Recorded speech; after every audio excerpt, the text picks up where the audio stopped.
Broadcasting live from the Albay PIO News Center, providing you the most exclusive news update from all over the province. This is News at 12. In the local scene, Albay Provincial Tourism, Culture and Arts Office aims to set up port-to-port connections at Pantao Port to create a gateway for tourism activities in the province. This plan was discussed at a recent meeting of the Pantao Port Technical Working Group, where members talked about tourism opportunities. During the meeting, ideal locations for tourism linkages were identified, along with the benefits of linking Pantao Port to other ports. These locations included Masbate, Romblon, Calibo, Calapan, Puerto Galera Port, and Iloilo Port, where Albay tourists can explore more destinations once the port is ready to handle passengers. According to Dorothy F. Collier, Provincial Tourism Officer, the proposed port linkages can help create partnerships that promote Albay's heritage. The plan also includes encouraging tourism through festival exchanges and improved port facilities such as terminals, information centers, and rest stops. The opportunities will be presented to the Tourism Council and the Department of Tourism 5 to support potential port linkages and attract tourists to the province.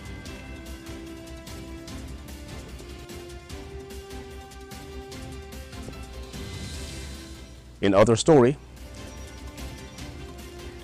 25 students from Barangay Itba, Manito, Albay gained knowledge and skills in farm management and crop production during an agricultural tour at the Provincial Organic Vegetable Experimental Station in Buang, Tabaco City. This was part of an experimental learning program that introduced them to innovative farming practices and sustainable agricultural techniques. The students from Maria Clara's integrated farm were exposed to real-world farming, enhancing their understanding of sustainable agriculture and its applications. The agri-tour provided them with new farming techniques, teaching them how to care for the land and manage a farm while growing crops. Engineer CSRC Coordinator Jr., the center manager, facilitated the visit, offering insights into the farm's daily operations and sharing best practices to enrich the students' learning experience.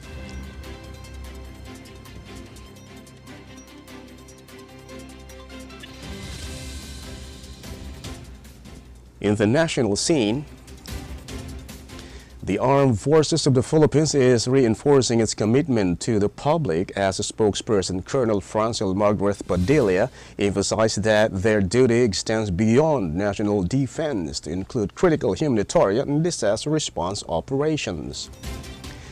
In a recent statement, Colonel Padilla reassured citizens that a unified command, dedicated task forces, and collaboration with partner government agencies are actively in place to ensure swift and efficient responses in emergencies. This training is pivotal in maintaining the AFP's readiness to tackle diverse situations and challenges.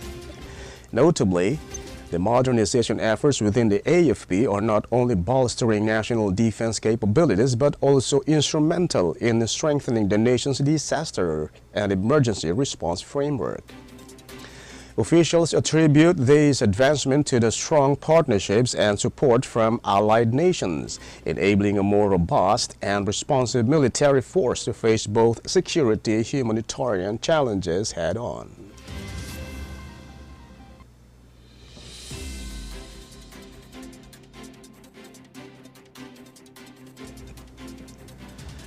In other story,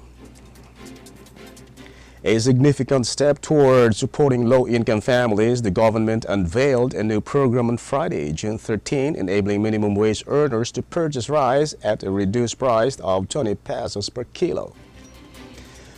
The initiative was launched at the Manila Harbor Center in collaborative effort between the Department of Agriculture and the Department of Labor and Employment in partnership with Manila Harbor Center for Port Services Incorporated. Explicitly designed to provide vital food subsidies for minimum wage workers, especially those affiliated with labor unions, this initiative aims to alleviate the burden of rising food costs. In confirmation of the program's sustainability, the National Food Authority Region 10 has declared that the Department of Agriculture currently maintains a sufficient buffer stock of rice in its warehouses. Officials highlighted that this initiative also aligns with President Marcos's commitment to enhancing food affordability, particularly regarding staple grains such as rice. Under the Benting Bigas program, the NFA sourced rice directly from local farmers, ensuring that the benefits of this program reach both the workers and the agricultural community. This proactive measure is expected to make a significant impact on the lives of many families struggling to balance their budgets in these challenging economic times.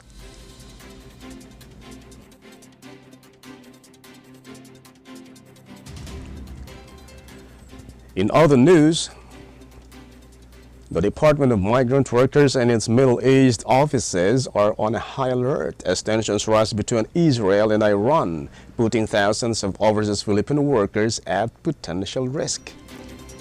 DMW Undersecretary for Licensing and Adjudication Services Bernard Olalia stated that the migrant workers' offices in Israel, Jordan, and Lebanon and nearby countries are ready to provide 24/7 rescue operations, including food, shelter, temporary lodging, and repatriation.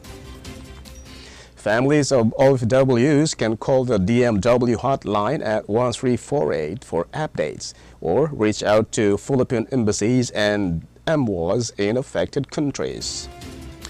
Although Israeli and Iranian airspace is currently closed, the DMW is exploring alternative or alternate land routes for evacuation through neighboring safe countries. In the event of flight cancellations, the department will handle logistics to ensure affected OFWs can return home safely. One option being considered is the use of chartered flights, which has been used in previous repatriation efforts, such as the repatriation of OFWs from Lebanon last October 2024. There are approximately 20,000 Filipinos in Israel, 13,000 documented and about 6,000 undocumented working in caregiving, hospitality, agriculture, and manufacturing.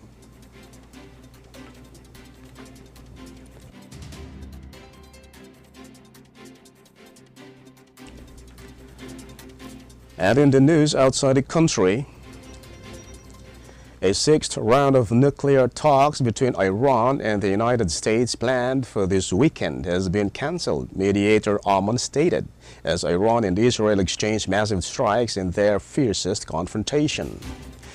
The discussions on Iran's nuclear program began in April, with U.S. President Donald Trump threatening military action if diplomacy failed.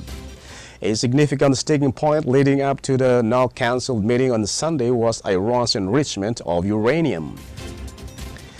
The United States, Israel, and other Western countries have long accused Iran of pursuing a nuclear weapon, a claim that has been categorically denied. The extensive wave of Israeli attacks on Iran's military and nuclear facilities has cast doubt on the future of the talks. Iranian President Masoud Pezeshkian stated that Tehran would not participate in nuclear talks as long as Israel continued its attack.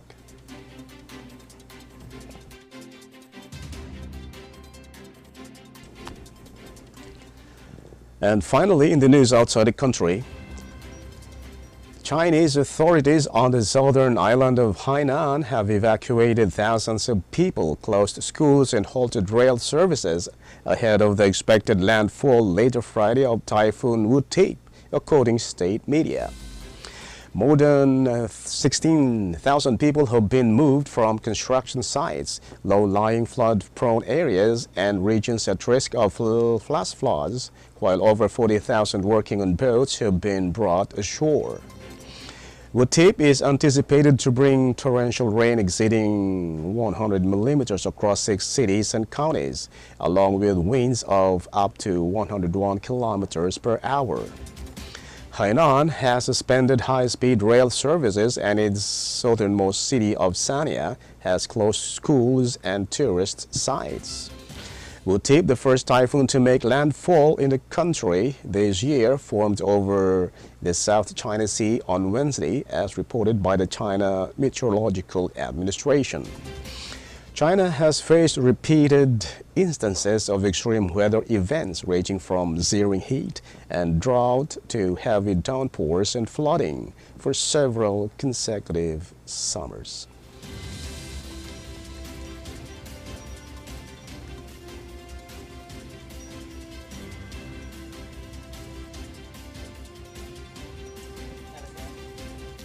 And that's all for the news at 12, June 16, 2025. We'll be back tomorrow for more news updates. And thanks to our news writer, LJ Lorejo and Erica Dumlao. And on the technical side, Chad Bobbis. And of course, our Provincial Information Officer, Mary Luduque Castillo. And under the supervision of our Governor, Baby Glenda Ongbungao. I am Greg Hallare. Thank you for subscribing.